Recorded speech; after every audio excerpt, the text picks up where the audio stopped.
74-এ যে দুর্ভিক্ষ ঘটেছে এটা নিয়ে কেউ কথাই বলে না, কিন্তু অমর্ত্য সেন লিখেছেন ওনার বইতে যে প্রায় 20 লক্ষ লোক তখন মারা গেছে আওয়ামী লীগের দুর্ভিক্ষে, কিন্তু কোনো আন্দোলন হয়নি, কোনো প্রতিবাদ হয়নি।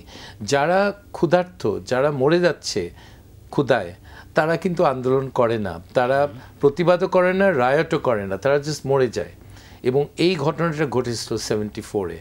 তো এই উপহারটা আওয়ামী লীগ দেওয়ার পর তাদেরকে পুনর্জীবিত করার যে এখন যে চেষ্টা চলছে, আমি মানে জাস্ট ইনক্রেডিবল মনে করি।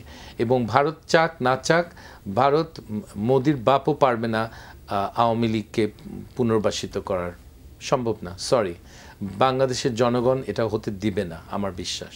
মার্কিন মুখপাত্র যেটা বলছেন যে বাংলাদেশের ভবিষ্যৎ নির্ধারণ করবে দেশটির জনগণ। অবশ্যই জনগণই তো মূল জিনিস, আসলে জনগণই তো দেখিয়েছে, জনগণই তো পতনটা ঘটিয়েছে, তাই না? দেরিতে হলেও আমরা বিস্তৃতিপরায়ণ ঠিক আছে মানলাম, কিন্তু আমরা তো রুখে দাঁড়াই, অনেক দেরিতে হলেও দাঁড়াই। তো সুতরাং একটা হতাশারও কারণ দেখি না আমি। তো একটা সুন্দর ইনক্লুসিভ আর কি বলবো গ্রহণযোগ্য, অবাধ, সুষ্ঠু, নিরপেক্ষ এবং প্রকৃত ভোটাধিকার প্রয়োগের যেই প্রক্রিয়া কার্যক্রম, সেটার মাধ্যমে যদি একটা নির্বাচন হয়, তাহলে একটা নির্বাচিত সরকার আসবে, তারা দায়িত্বশীলতার পরিচয় দেবে এবং তারা এই যে জুলাইয়ের যে ছাত্র গণ অভ্যুত্থান, সর্বপ্লাবী যে গণ অভ্যুত্থান, সেটার থেকে শিক্ষাটা নেবে, তা নতুন করে তারা ফেসিবাদ কায়েম করবে না। সেই শিক্ষাটা যদি তারা নেয়, মানুষ গার্ডেড ওয়েতে রাখবে। আপনি জানেন যে এরকম একটা গ্রাফিতি সারা দেশে ছড়িয়ে পড়েছে, সেখানে রাজশাহীতে আমি শুনলাম একজন শিল্পী আমাকে বললেন, সেখানে বলেছে যতবার অন্যায় হবে ততবার আমরা গর্জে উঠব। সেটা কিন্তু একটা ভালো, এই জেনারেশন কিন্তু একটা ছাত্ররাই পারে কিন্তু চেঞ্জটা করেছে তারা, এবং তারা সেটা সাস্টেন করবে। দায়িত্বটাও তাদের উপরে আমি দিতে চাই। তারা নতুন প্রজন্ম, তাদের মধ্যে কলুষ ঢোকে নাই, অনেক পাপ ঢোকে নাই। আমরা যারা বয়স্ক তাদের মধ্যে কিন্তু আমরা বিপদগামিতা আছে, অনেক পাপাচার আছে, আমাদের ভুলভ্রান্তি আছে, মোহ আছে, লোভ আছে, সেগুলি ছাত্ররা অনেকাংশে এর থেকে মুক্ত। তবে রাজনৈতিক দল হিসেবে কতখানি তারা ম্যাচুরিটি পড়ছে সেটা আলাদা প্রশ্ন। কিন্তু তারা যে কোনো দুর্যোগে, আমাদের ইতিহাস বলে, তারা 52-তে করেছে, 66-এ করেছে, 69-এ করেছে, 71-এ করেছে, 90-এ করেছে, 24-এ করেছে। তো সুতরাং তারাই আমাদের শক্তি। তাদেরকে সেইভাবে যদি আমরা গাইড করতে পারি, তাহলে অবশ্যই আশার একটা আলো আমরা দেখতে পাবো। আমরা আশাবাদী হতে চাই। আমি এতগুলি দেশে কাজ করেছি, আমাদের যে মানুষের কোয়ালিটি, এটা দেখে আমি খুব কনফিডেন্ট যে এই দেশটা একদিন উঠে আসবে।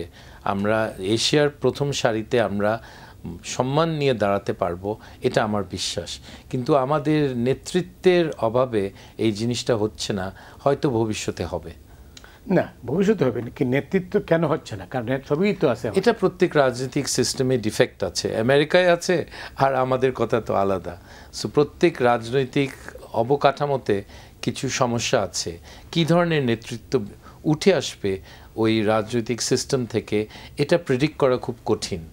এটা প্রত্যেক দেশ ভালো নেতৃত্ব পায় না, এটা একটা অ্যাক্সিডেন্ট অফ হিস্ট্রি।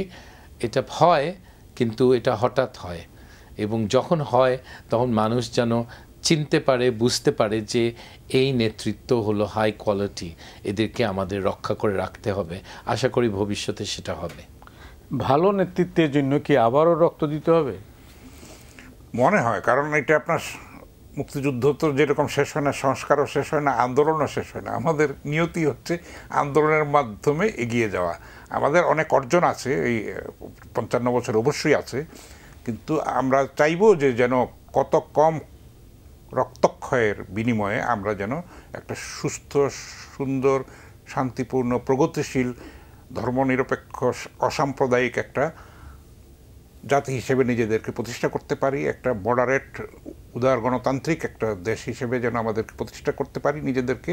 সেই লক্ষ্যেই কিন্তু সবাইকে কাজ করা উচিত।